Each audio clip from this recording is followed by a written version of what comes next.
When Jacob learned that there was grain in Egypt, he said to his sons, "Why do you keep looking at each other? Listen," he went on, "I've heard there is grain in Egypt. Go down there and buy some for us, so that we will live and not die." So 10 of Joseph's brothers went down to buy grain from Egypt.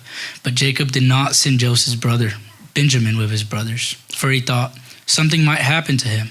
The sons of Israel were among those who came to buy grain, for the famine was in the land of Canaan. Joseph was in charge of the country. He sold grain to all its people.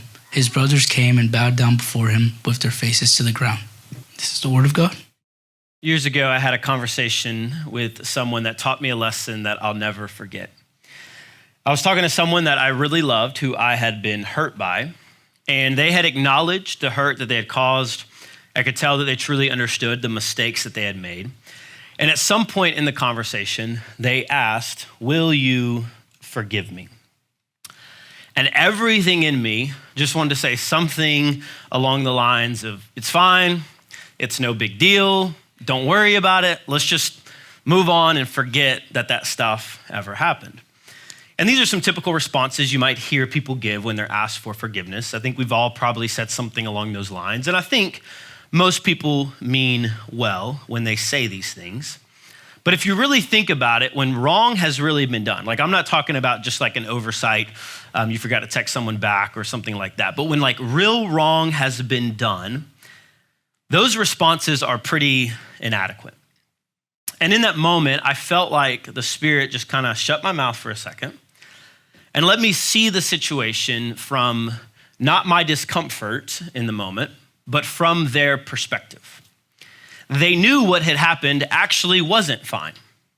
They knew that neither of us would never actually forget the hurt that had been caused and the damage that had been done. And what they wanted in that moment was not for me to just dismiss it, but for me to actually feel the weight and gravity of the offense and still graciously release them from it. To actually forgo my rights to hold it against them, to pardon them of what was rightly deserved, to give up my longing for justice in favor of mercy. And honestly, that is a much harder request than for me to just kind of dismiss it, move on, and stay busy enough to keep it out of my brain where I don't have to actually think about the hurt and pain. When true offense has been committed, forgiveness is hard. I would actually say, without a radical move of the Spirit in the heart of the one who has been sinned against, it is impossible. One has to be brought to a point where they can see the injustice, stare it dead in the face, call it what it is, including all the hurt that it's caused, recognize the costly nature of sin, and somehow still find themselves believing that God really is a God who can bring good from the most evil of actions. And that is the only way that someone can release another from the debt that is owed by sinning against another human being. And this is not easy, because forgiveness is one of the most costly things you will ever give away.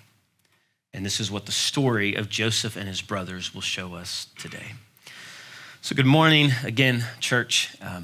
My name is Joel. I'm a member here, and I also get to serve as one of the pastors and elders. So it is a joy to gather with you all. Again, thank you for being patient. We're trying to figure out the best seating arrangement for our small room. And so we appreciate your patience in all of that. It is always a joy to gather and remind ourselves of the beauty of Jesus and his life, death, burial, and resurrection. That is the whole purpose of why we're here. As you can see, we are continuing our series through Genesis. We're nearing the end of the book. There's only 50 chapters in the book. And today we're covering the largest chunk we have covered or will cover. And we're covering all the way from chapter 42 all the way through chapter 45, verse 15. So it is quite a chunk. Needless to say, I will be doing a lot of summarizing. I do encourage you, especially if you're engaged or if you're intrigued by the text, to go back and read it later. But I'll just be kind of moving us through the text. The section is going to cover a lot of back and forth with Joseph and his brothers. He is going to see them for the first time since they sold him off into slavery years before. And as I mentioned, we're going to see his costly forgiveness toward them. And so I think the best way for us to work through the text is I'm gonna go pretty quickly through the narrative, and then we're gonna look a little bit at the nature of forgiveness and what it means, and then how it points us ultimately to the cross and resurrection of Christ. So if you remember last week, our story ended with Joseph elevated to this position of second in command over all of Egypt. And he was tasked with overseeing the 7 years of plenty to prepare them for the 7 years of famine that was to come. And our text today picks up after the 7 years of plenty, right when the famine is beginning, but it actually picks up back in Canaan with Joseph's father, Jacob, or Israel as he's called, and his brothers, his 11 brothers, one younger brother, Benjamin, and then his 9 or 10 older brothers. And so you heard the beginning of the text read. Jacob hears that there is grain in Egypt. And so he tells his brothers, why are y'all standing around? Like, haven't you heard? He's kind of accusatory. It's very interesting. But he's like, can y'all go get, this grain? And he says the purpose of this is so they can live and not die. This is language that was introduced back in the fall. And we see that kind of theme of life or death that was introduced in and continue on through Genesis. We're told that he doesn't send his youngest Benjamin because he's afraid that something might happen to him.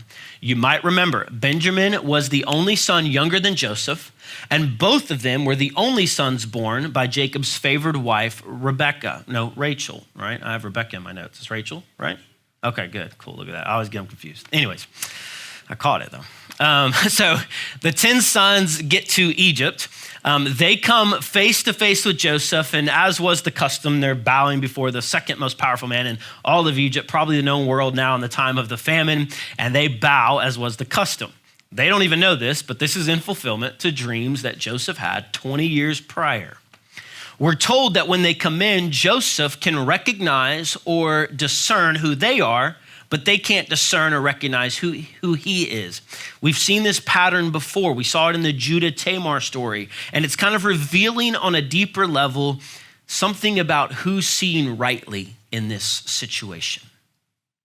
So he recognizes them, but we're told that as this happens, this is all happening in real time. So we're told he not only treats them as complete strangers, so he pretends he doesn't know them, but he also speaks harshly to them. He doesn't want to give anything away. And throughout this whole story, like if you go back and read it at some point, there's some decisions Joseph makes that personally I'm kind of like, you're kind of weird, bro. Like, why don't you just say the truth? Like, say what's going on. I'm about as frustrated with him as I am in a movie where there's like this whole, scenario they've created where if one person just like spoke up and explained the misunderstanding, the whole movie would be pointless, but they won't. And I'm like, this is a stupid movie. Why does this exist? That's how I'm like feeling about Joseph as I'm reading this sometimes. But we have to remember, and this was good for me as I sat with the text, Joseph is a real person with real emotions and fears and doubts. The last thing on his mind was to see his 10 older brothers that sold him into slavery standing before him, right? Like he's scrambling in real time. And so we know how the story ends when Joseph reveals himself. He doesn't. He has no idea how that interaction is going to go. There's probably his own fears and doubts. If you remember, the last time he interacted with his brothers was when he was thrown into a pit and left for dead and then sold off into slavery. We also need to remember that Joseph has no idea that his father even thinks he's dead. That story was concocted by his brothers. He might think, why hasn't my father came and tried to rescue me like my great-grandfather Abraham did when his nephew Lot was taken away? Why hasn't he brought the army and come and found me and rescued me? So he's got a lot of questions. And so probably to buy himself time to figure out a plan, he just says, I'm going to accuse them of being spies. And that's going to give him the ability to hold them for a few days while he kind of figures out what's going on. Now, to that accusation of being spies, the brothers claim, and they use interesting words, hey, we're honest men, is what they say. And there's some irony here because they are being honest that they're not spies, but they're anything but honest and just men. Joseph knows this. And so he comes up with a test for them. He tells them, I'm going to test you. But it's not, as he says, which is to see if they're spies or not. He knows they're not spies. Joseph cares more about if they've changed in character since they sold him and tried to kill him. And so after they're held for 3 days, Joseph says, hey, I got a plan. I'm going to keep one of you, Simeon. He binds him before them and says, I'm going to send the rest of you to take this grain back. And then you're going to bring Benjamin back to me and I'll release Simeon if you can prove to me that what you're saying is true. To which they begin murmuring among themselves. They don't know Joseph can understand them because there's an interpreter speaking between them. And so they start talking. Reuben says, guys, I told you so. Like, do you remember when Joseph was pleading for his life and we saw his distress and we ignored it? Now that's come back and got us. Now we must reckon for his blood, is what he says. Joseph hears this, and probably because maybe he's starting to see glimpses of actual reckoning with what they had done, he actually has to turn away and he begins to weep. I love that the narrator gives us a glimpse into Joseph's emotions in this story. However he might come across, the author makes it clear that he has a deep affection for his family and that he means no ill will toward them. Keeping Simeon would simply test whether or not they would leave him to be enslaved. He is essentially giving them a golden opportunity to do what they had done to him before. Go on your merry way and leave Simeon enslaved in a foreign land. Most likely he's also doing this too because this would give him a greater chance to see Benjamin, who was probably anywhere from 1 to 10 years old, probably on the younger end of that, when he knew him before. Joseph, as a 16, 17-year-old older brother, had a deep affection for Benjamin, as we'll see. And so the reality is we can ponder his motivations. It's interesting to do that. But the text kind of just focuses on the actions of the brother and the father because that's going to kind of move the story along to this big reveal that's coming. So Simeon is bound. They're sent on their way. Joseph also had the silver that they had brought for payment thrown back in each of their bags of grain. To give them the grain for free. And so they go on their way. On the way home, the first night, one of the 9 brothers that is going home, because one's staying in Egypt, Simeon, they discover the silver that's been placed in their bag, and we're actually told they respond in terror. They're like, oh gosh, we're gonna be in trouble, right? They say, what is God doing to us? They get home and they discover not just the one payment, but they start opening all the bags of grain, and they see that all the silver was returned. And so they start telling Jacob everything that's going on. They, of course, still don't tell Jacob what happened with Joseph, right? But as far as their deceit before, but they say they don't know it's Joseph yet. So they're like, hey, this man, all this stuff happened. We can't go back unless we got Benjamin. And Jacob says, nope, not happening. He's like, well, Simeon's a violent man anyways. We're going to cut our losses. I'm keeping Benjamin. We're going to ride out this famine. Remember, Jacob has no idea how much longer it's going to last. They probably had famines before. They were able to ride out. He's like, hopefully we never have to go back there again. But little did they know, the famine was just getting started. And so chapter 40, that's all of chapter 42. Chapter 43 begins with Jacob again calling his sons to go to Egypt and get more grain. He says, hey, y'all got to get more. And I love at this point, the brothers are like, bro, nope. We told you before, and they called Joseph the man because they still don't know it's Joseph. They're like, the man told us, we better not see him again unless Benjamin comes too. And so in verse 8 of chapter 43, Judah even takes responsibility and says, look, I will put myself up as a pledge. I will bear the guilt if something were to happen for Benjamin. And eventually Jacob, or Israel as he's called, he relents and allows him to go to Benjamin. And he makes this statement. He says, if I'm deprived of my sons, then I'm deprived. And so they head on their way. They bring back the silver from the first trip, and they bring back silver to purchase new grain again. They get before Joseph again, and we're told that Joseph notices another person is with them and assumes that it is Benjamin. And so he wants to have a meal with them. He tells the steward, I want you to prepare a meal, bring them to my own house. The brothers here, they're going to Joseph's house. They start to freak out. They think they're in trouble. They're about to take everything and enslave us. They go to the steward and try to explain everything. Like, look, we don't know what happened with the silver. It showed up in our bag. It was not us. We brought it back. Here you go. We also brought more silver. We just want to go on our way. The steward says, may you be well, or literally, may you be shalom. Don't be afraid. And he says, it must have been God that put the silver in the bags, right? And so obviously it was them, but you see kind of this pattern in this story of Joseph not playing God, but he acts in ways with compassion and forgiveness that God acts. So you kind of see this vision of that. So they meet with Joseph. They say, hey, that father you told me about, it's interesting how to them, they'd be like, why do you care so much about our dad? But it's like, that father you told me about, is he still well? Is he alive and well? And they're like, yeah, he is. He's in good health. He's fine. And they again kneel and bow before him. And then he asks about the one he assumes is Benjamin. Is that the younger brother you were talking about? And they say yes, they give confirmation. And at that point, Joseph cannot restrain himself. And he has to turn away again to let the tears flow. Remember, it had been 20 years. He had seen him as a little younger brother, a little boy, and he's standing before him as most likely anywhere from 21 to 30 years old, a grown man. And so the tears begin to flow. So he steps aside, he gets his composure, he calls his servants to lay out the meal. The author points out that the brothers are amazed that they actually seat them in order of oldest to youngest. So they're just, these random people that don't, they're like, oh, that's weird. How did they know who's older or younger? It actually uses the literal Hebrew as an order of the birthright. And so this is bringing up this idea of birthright again, but they still they're none the wiser at who Joseph is. Like that's the last thing on their mind, that this is Joseph. Like he's either dead or in a prison somewhere, like slaving away, right? But this mention of the birthright also, as you see Joseph again acting in ways that God does, when he hands the food out, Benjamin gets 5 times the portion of everyone else. So it brings that pattern again of the younger being placed over the older and upending the cultural norms of the day that we've seen already in Genesis. And so they spend a significant time eating and drinking together. I probably shouldn't tell you this, but the text says they got drunk. So the point of that is it was probably culturally normative, and it's honestly just saying they spent a lot of time together. Like they spent the whole evening together. It's a way culturally that they would describe that. Okay, and so that's through chapter 43. At the beginning of chapter 44, they then head out, and they're all sent this time with Simeon, Benjamin, everybody, but Joseph still has a plan to make sure he sees them again and to test them one more time. So they head out. Joseph puts all the silver back in their bags again, but this time he also takes his important silver cup and puts it in Benjamin's bag. They don't know that. They leave.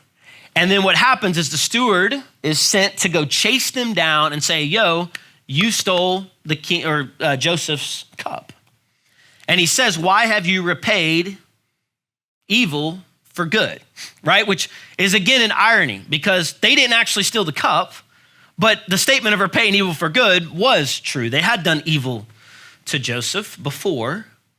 And so they, of course, respond and say, we did not take the cup, but don't know what you're talking about, right? Not knowing that the cup is in Benjamin's bag. No one knows it's there except the steward and Joseph. So the steward, first they all say, hey, look, it's not in our bag. You can search our bags. And if you find one of it, whoever's you find it, they'll die. And the rest of us will just be your slaves because they're so confident. And the steward's like, no, just the one whose bag it is. Like the rest of you will be innocent and we'll just enslave that person, okay? So they empty out their bags. The text says it's the oldest to the youngest. So there's suspense building this whole time. They're like, see, told you. We go down the line and they open Benjamin's. And you can imagine the response of the older brothers when they see that silver cup in Benjamin's bag. I doubt they even ask what's going on. They honestly probably think their stupid younger brother tried to steal this cup. And we're told that it actually reminds us of when Jacob tore his clothes when he found out his son Joseph was supposedly dead. They all then tear their clothes. This is worst case scenario. This was literally what their dad said, this can't happen. And so they're brought back to Joseph. They offer themselves up all as slaves. Say, look, we'll just all be your slaves. They probably didn't want to go back home. They're like, we'll just all be your slaves. Joseph says, no, y'all are free to go. Just this one, Benjamin, is going to stay and be the slave. And Joseph, again, he's not being petty. He's testing them one more time. They, again, have a golden opportunity to go on their merry way, abandon another younger brother, Benjamin, just like they had done to him before. But this is where it begins to shift. In verse 18 of chapter 44, we're told that Judah approaches Joseph and says, can I speak to you privately? The literal Hebrew is, can I speak in your ear? I mean, he's probably up there whispering to him, stepping aside. We get a glimpse of this. We saw this a little bit when we looked at the Judah Tamar story. But here in this situation, Judah, instead of abandoning the younger son, he offers up his own life.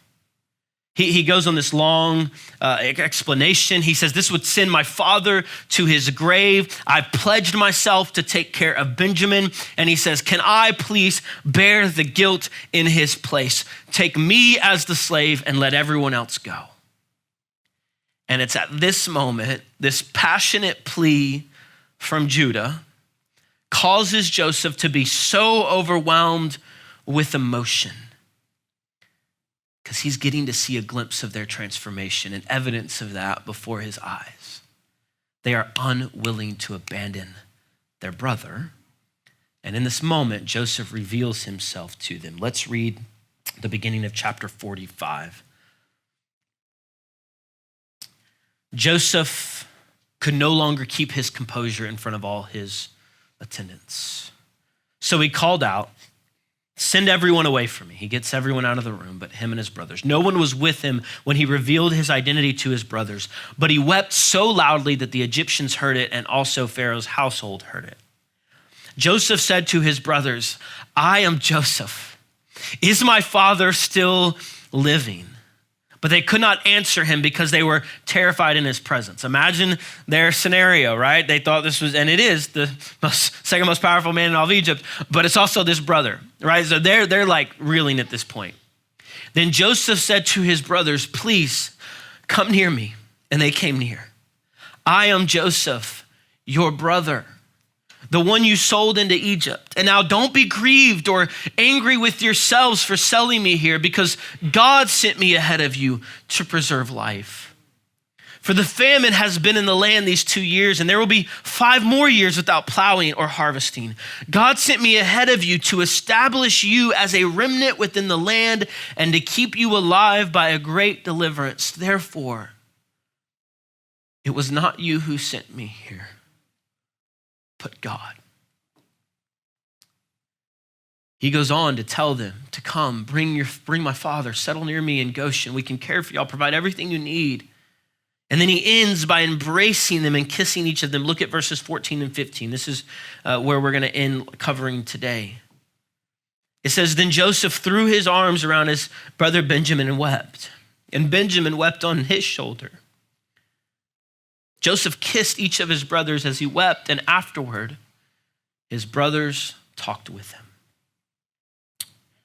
Next week, we'll see the story continue, but here in this moment, we get to see radical forgiveness displayed by Joseph, which leads to restoration with his brothers.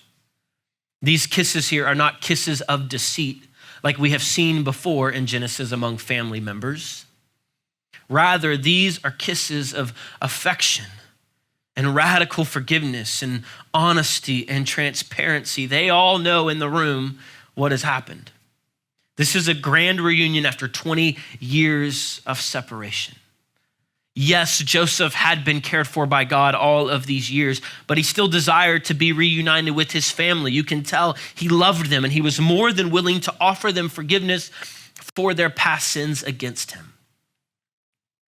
And on a surface level, this story is sweet and inspiring. It is beautiful. But let's not forget how hard this forgiveness had to be for Joseph. He had 20 years of his life stolen from him. He had been betrayed and sold as a slave in Egypt, forsaken by those who were supposed to be his protectors. The reality is, for Joseph to forgive his brothers here was costly.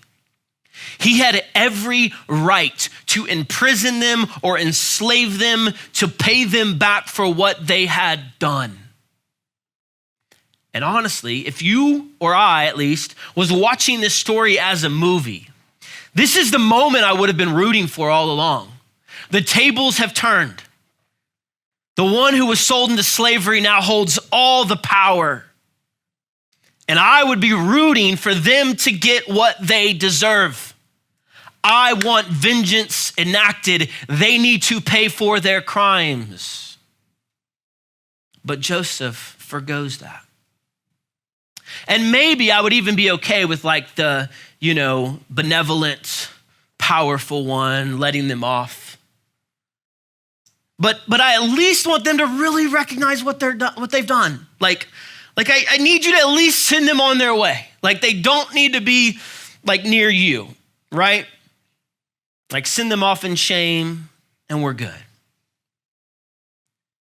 His life would be better without them at this point, honestly.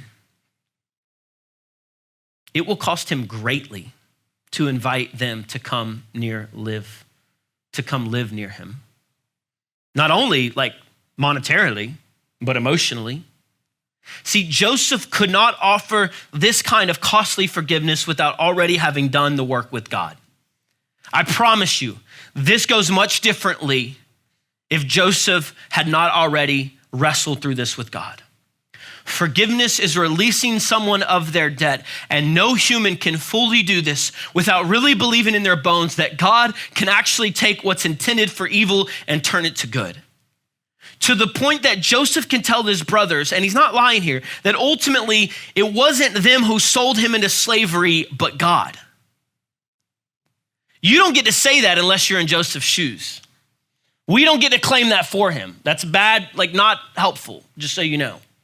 But for yourself to say that, like this isn't him even giving it a pass. Like in chapter 50, he's gonna call it a clear evil. He said, you sold me into slavery. He's not pretending it didn't happen.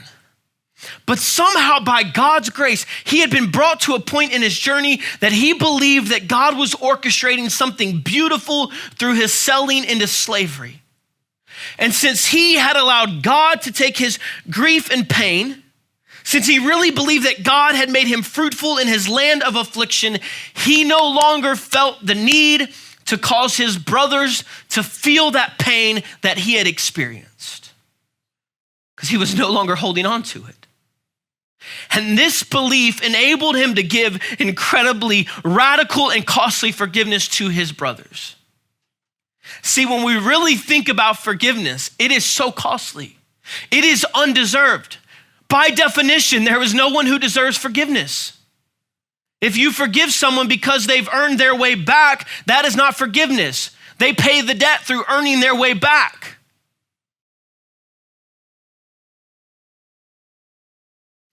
It also means that there is an actual acknowledgement of wrong, which can be uncomfortable. The offense is not dismissed or ignored.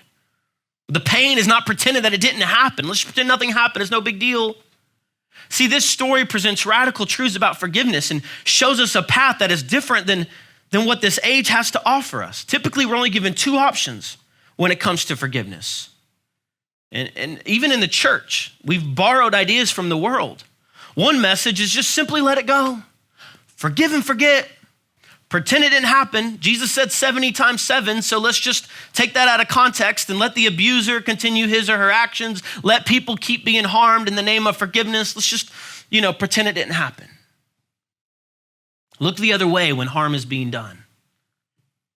The other message is that we need to fight tooth and nail to the very last second to make the other party pay for what they've done. They have to feel every bit of pain we have felt, and only I get to be the judge of when that's done. But the story of Joseph, and ultimately the story of the Bible, teaches us a whole new way, which is one that can simultaneously acknowledge the deep pain and hurt that has taken place, and will even take hard steps to stop further pain and hurt from happening when necessary. But it also will not move into the place of God to withhold forgiveness when it is honestly asked for, and will even give it when it's not. And I need to be honest, this can only happen through the work of the Spirit. When we've given our pain and hurt to God to the point, we so trust him with it. It's so released from us that we do not have to try to get rid of it by placing it on the one who hurt us. And this kind of radical forgiveness will lead to radical transformation.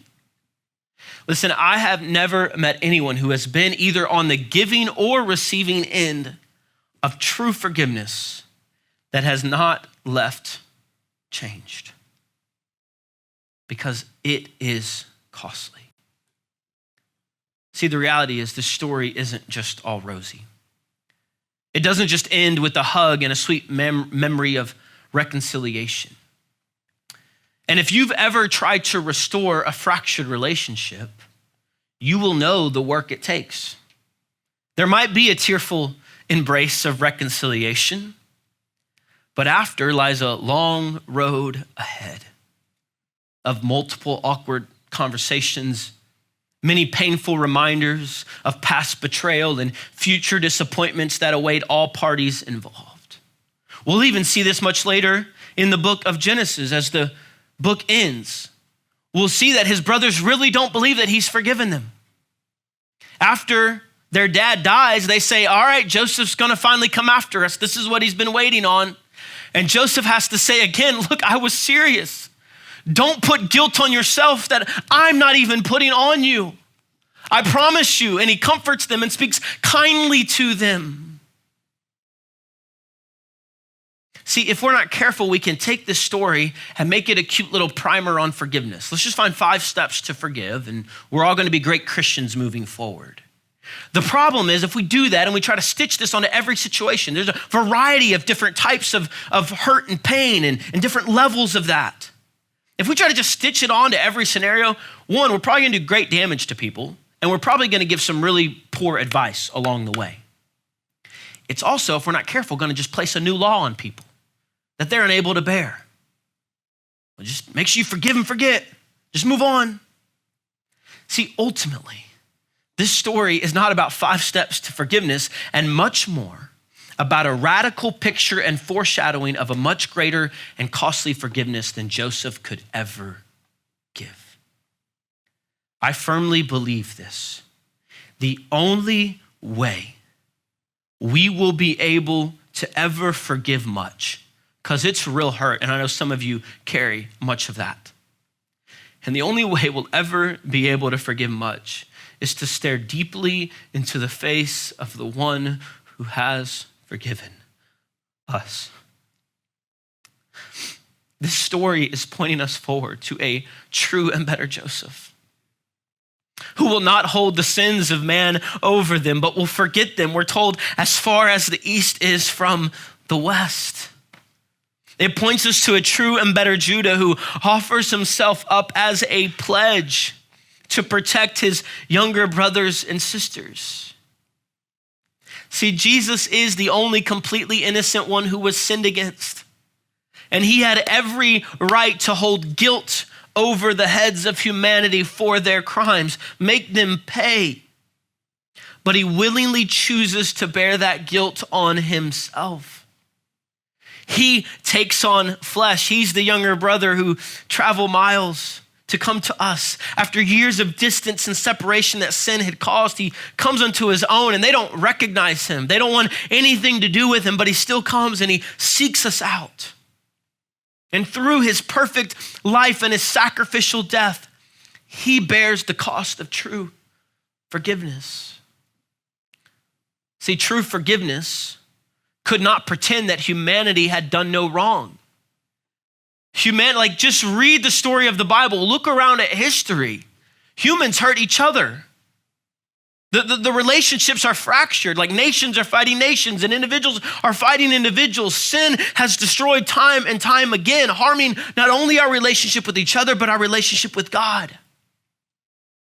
And it's to no fault of Jesus, but still, to restore the relationship, he takes the full cost of sin on himself, becomes sin for us who knew no sin, that we might become the Father's righteousness.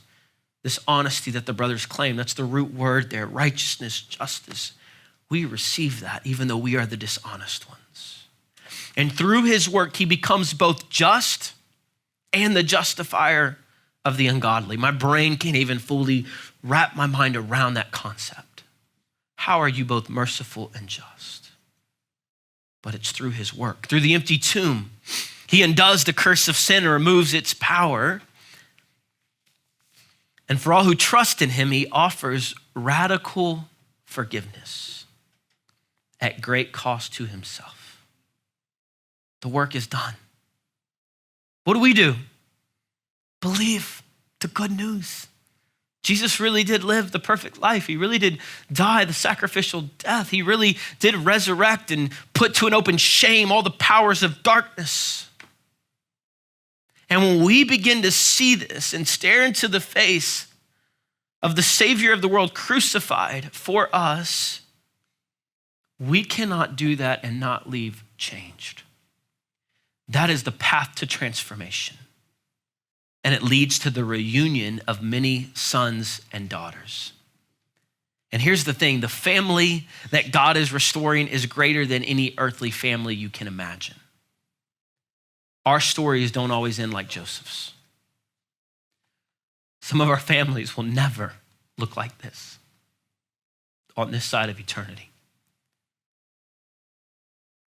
But God has promised to not waste your suffering.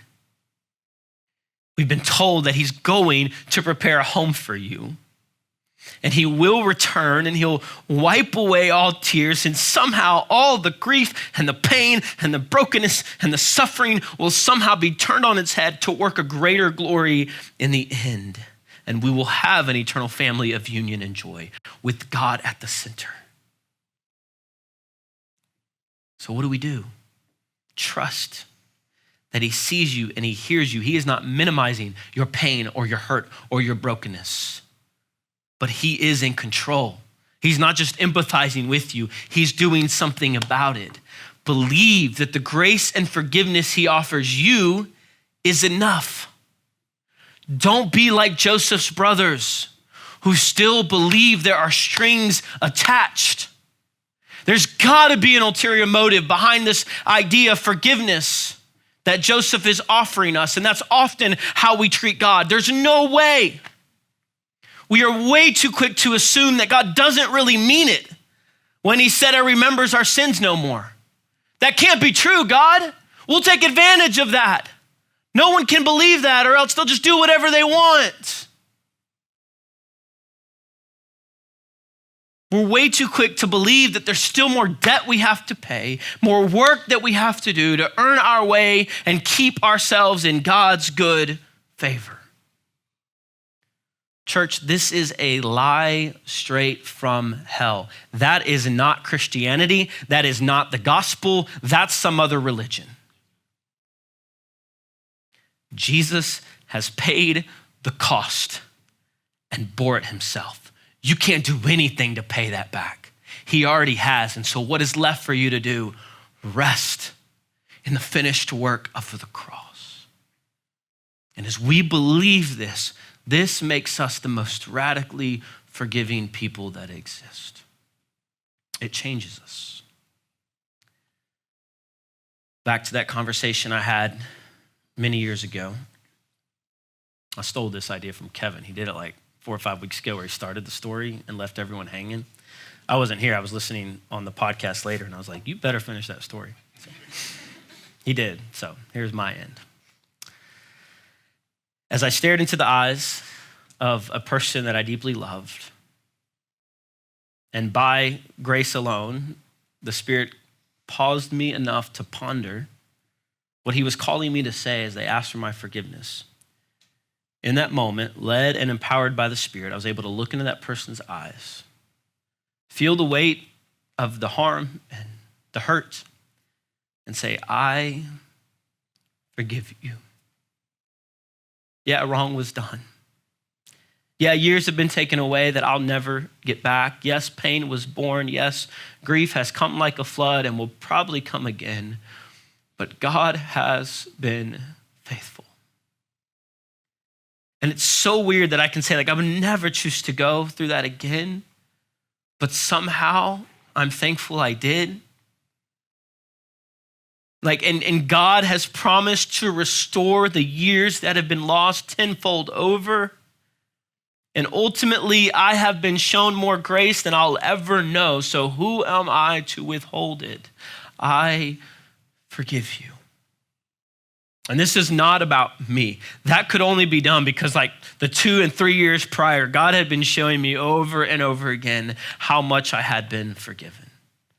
Jesus said, if you want to know if someone really understands how much they've been forgiven, look at how they love others. And that's not meant to make you feel guilt.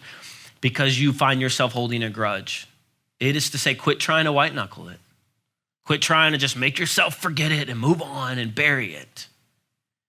Gaze deeply into the eyes of a loving and compassionate Savior who offers you radical forgiveness and grace and welcomes you into his family with a smile bigger than you could ever dream of and with incredible love and joy.